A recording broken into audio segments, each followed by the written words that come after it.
Good day everyone. So our topic for today is all about physical fitness. So when we say physical fitness, it refers to the ability of your body systems to work together efficiently to allow you to be healthy and perform activities of daily living. So for us to work effectively, need nato nga mahimo ta nga physical fit para nga kung unsa ang trabahoon nato matag adlaw kana easy lang kay nato siya nga mahuman without a fatigue or without a kanang body cramps or kanang masakit ka after sa certain work. Good evening, everyone, especially to you, sir. Good evening. By the way, my name is John Cristiel Conera, and these are the continuation of our report. My topic is all about agility test. An agility test measures a person's ability to change direction, accelerate, decelerate, and move quickly. It can be used to assess a physical components like speed and change direction and cognitive components like anticipation and patterns recognition. For example, is all about basketball sports. So, pinaagi sa speed, ma-apply na to ni siya and sa change direction like sa pagpasa sa teammates para makuha na to ang atong goal na score o sa atong kadaugan. And that's all. Thank you. So these are the types of agility tests. So number one is Illinois agility test. Measures running speed and directional changes around obstacles.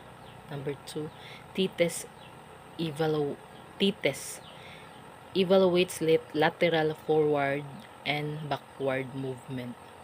Number three, 5, 10, and 5.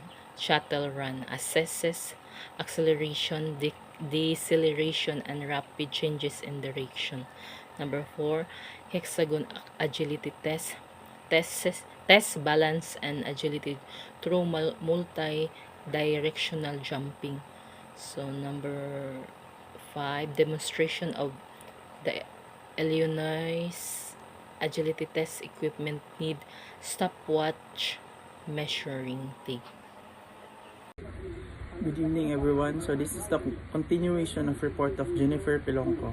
So the importance of agility is in physical fitness. So enhances sports performance by improving creation time and coordination.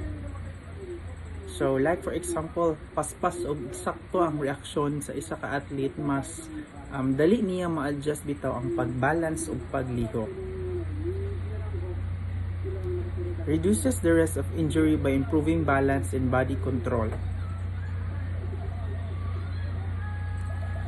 For example, kung ang usa ka athlete na asay good balance, mas dali niya ma-continue kumbaga ang iyang proper posture ug malikayan ang pagwala sa iyang balance.